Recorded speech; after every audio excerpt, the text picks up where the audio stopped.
So let's just go to the shubuhat that the Shaykh had tackled.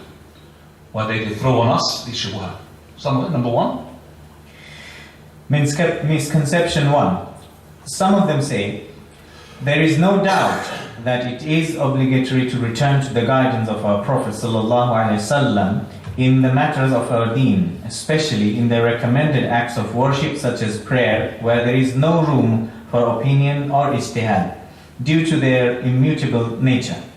However, we hardly hear any of the muqallid shuyukh propounding this. In fact, we find them upholding difference of opinion, which they regard as flexibility for the Ummah. Their proof for this is the hadith which they repeatedly quote in such circumstances when refuting the helpers of the Sunnah. The difference of opinion, the ikhtilaf among the Ummah, is a mercy. It seems to us that this hadith contradicts the principles to which you invite and Who's you? Shaykh al-Albani. You see, you don't understand the difference of you and he, and to make sure that you understand the matter. So this is something brought up by the followers of the Haqq who read the book of the Shaykh al-Albani. They wrote to the Shaykh rahmatullah alayhi, saying that going to the hadith, the guidance of the Prophet ﷺ in all our affairs is good, mashallah. But we hear from those mashayikh who are muqallida, who are actually confirming the contradiction to say that this contradiction or this differences is flexibility to the Ummah, is good. And that hadith they bring, this is a misconception. Ikhtilaf ummati rahmah. That is, the difference among Ummah is rahmah. So it looks like for us that this hadith opposes the manhaj that you, Shaykh al-Albani, call to. And you have as well written the book of yours and other books as well based upon contradiction to this hadith. So what do you say regarding this hadith? This is what the misconception from the followers of this haqq, the students of Shaykh al-Albani, who are being affected by this da'wah. They want now the Shaykh's help. So the Shaykh now go ahead with the answer. The answer is from two angles. Firstly, this hadith is not authentic. In fact, it is false and without foundation. Allama Subki rahimahullah said, I have not come across an authentic or weak or fabricated chain of narrations for it. There is no chain of narrators exist for this hadith. Right. Now, it has also been related with the wordings, the difference of opinion among my companions is a mercy for you, and my companions are like stars, so whichever of them you follow, you will be guided. Both of these are not authentic. The former is very feeble, the latter is fabricated. Right. If you want further investigation of this, then go no further than the silsila of hadith al-da'ifa, which is referred there, I think, at the end. 58, 59 and 61, the hadith al-da'ifa. Right. I will myself now say to you what the Shaykh al-Albani had said in those silsila al-da'ifa, but let's just go to the second reason. Secondly, this hadith contradicts the glorious Qur'an. So sometimes you find the hadith is unauthentic, but the meaning of it is what? Sound. This hadith is not hadith, and actually the meaning of it is not sound. The meaning of it contradicts the Qur'an, contradicts the whole religion. Now, this hadith contradicts the glorious Qur'an, for the ayat forbidding division in the deen and enjoining unity are too well known to need reminding. However, there is no harm in giving some of them by the way of example. So some of the examples Allah says, وَلَا تَنَازَعُوا فَتَفْشَلُوا وَتَذْهَبَ رِيحُكُمْ. Translation of which? And do not fall into disputes, lest you lose heart and you power depart. When you say that do not dispute, that means do not differ. وَلَا تَكُونُوا مِنَ الْمُشْرِكِينَ مِنَ الَّذِينَ فَرَّقُوا دِينَهُمْ وَكَانُوا شِيَعًا كُلُّ حِزْبٍ بِمَا لَدَيْهِمْ فَرِحُونَ. Translation of the meaning: and do not be among those join deities with Allah, mushrikeen. Now, those who split up their deen and become sects, each party rejoicing with what it has. And most important, this ayah, وَلَا يَزَالُونَ مُخْتَلِفِينَ إِلَّا مَنْ رَحِمَ رَبُّكَ. Translation of the meaning: but they will not cease to differ except those on whom your Lord bestows His mercy. Again, read it again, that verse. But they will not cease to differ except those on whom your Lord bestows His mercy. Read now. Therefore, if those on whom your Lord has mercy do not differ, and the people of falsehood differ, how can it make sense that differing is a mercy? Do you understand that? We call it knockout. Go ahead. Checkmate. Hold on. Hence, it is established that this hadith is not authentic, neither in the chain of narration or nor in meaning. Therefore, it is clear and obvious that it cannot be used to justify resistance towards acting on the book and the sunnah, which is what our Imams have commanded us anyway. Right. I would like to now to summarize to you what the Shaykh rahimahullah says in the Silsila. It is in Silsila Da'ifa, hadith number 57. Da'ifa means unauthentic. The hadith is اختلاف أمتي رحمة. The difference among my ummah is mercy. Then he says لا أصل له. It has no foundation. And he said the muhaddithun, the scholars, they have strived hard to find a chain for that. They did not find any. Until Suyuti rahimahullah, in his book Al-Jami' al-Saghir, he said maybe some of the Huffaz put it in a book which it did not reach us. Some of the Huffaz put it in a book, maybe it did not reach us, we don't know what it is. So Shaykh al-Albani says, no, this is too much. For verily, if that is the case, that means the Ummah had some hadith from the Prophet of Allah had been lost from them. And this is not really for a Muslim to have a aqidah or a belief in it. Because we know that all the things that which are in the religion had conveyed to us, whether through the Qur'an or through the Sunnah. So if you believe that some of the Sunnah has been lost, that means you believing that Allah Azza wa Jalla says, "Inna nahnu nazzalna dhikra wa inna lahu lahafidhun," that Allah did not present the religion.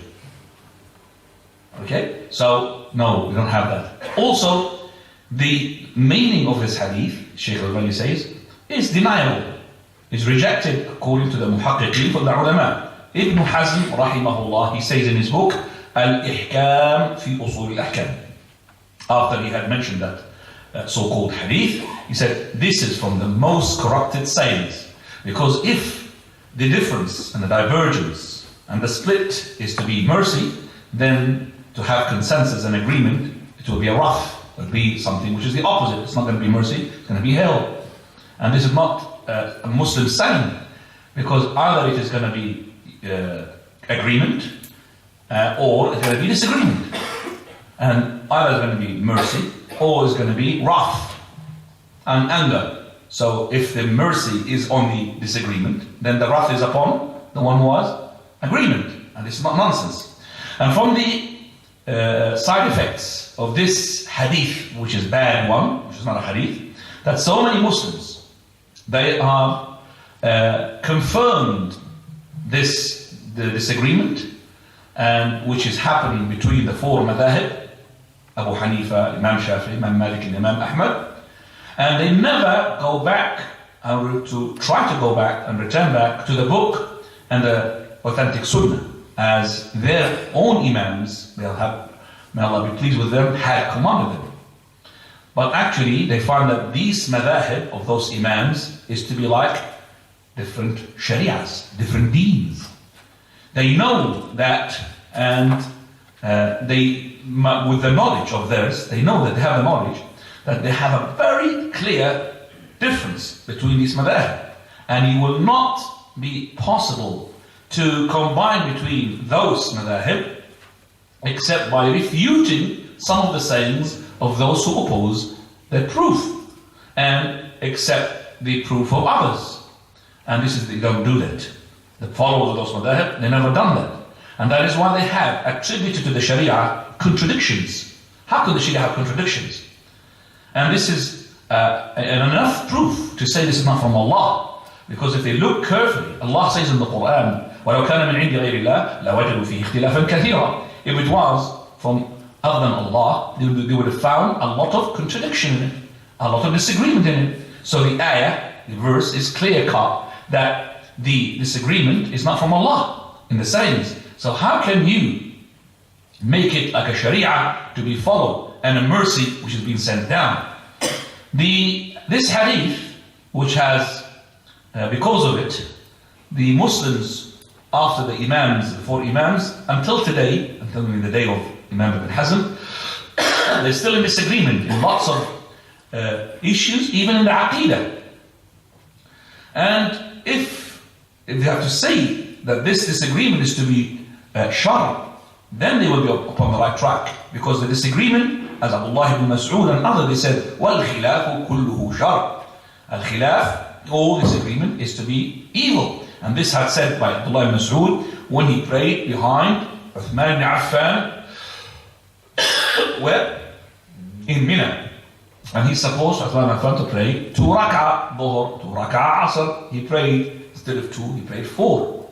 So Abdullah ibn Mas'ud prayed behind him, and he prayed 4, because he's the Imam. But after praying, he said, Wallahi, I prayed behind the Prophet of Allah in such a situation in Mina. And I prayed behind Abu Bakr, and I prayed behind Umar, and I prayed only 2 rak'ah. And I wish my 4 rak'ah would be 2 rak'ah. And verily, all disagreement is to be shar. وَالْخِلَافُ كُلُّهُ shar. But because he does not want to make disagreement in the disagreement, because the Imam is the leader, so I have to follow. We can't really make his own 2 rak'ah and depart and detach himself from the Jama'ah. But he said that this is wrong, regardless of who is the person who's doing it. So Uthman, you're wrong in this. So he says that if the people who are the followers of the Imam, they could really diagnose the problem to say that this disagreement is to be evil, like Abdullah ibn Mas'ud said, and as the ayat, the verses in the Qur'an and the hadith had as well indicated, then they would have strived to go to make agreement and to agree upon things, and then they will be as well to bring the issues back to the proofs, and by which they will know what is right and what is wrong, what is haqq and what is batil. And then after that, then they will excuse each other if they have differed regarding this. But they have to make the attempt first. And how can they make this attempt when they see that the disagreement is to be mercy, and that the madhahib, because of their differences, is to be different as well religions? So if you want to see the effect of such disagreement and persistence, and continuously persisting upon it, then look at some of the masajid where you find 5 or 4 mihrab. Masajid, 4 mihrabs. You know the mihrab where the Imam prays?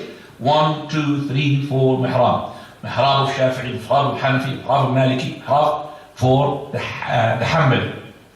So you have 4 maharib, and each Imam will come and lead his own followers.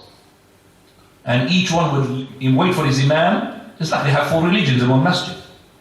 Because the Shafi'i will never follow pray behind Hanafi Imam, and vice versa. And I'll tell you why. For example, let's say the Hanafi, he is the Imam, and the Shafi'i follower. So the Hanafi follower, he's the Imam, and the Shafi'i, the follower, he is the one behind the Imam. So the Shafi'i follower had seen the Hanafi follower, is the Imam, had touched his wife or kissed his wife before he came to lead the prayer, would he pray behind him? No, because he believes that is.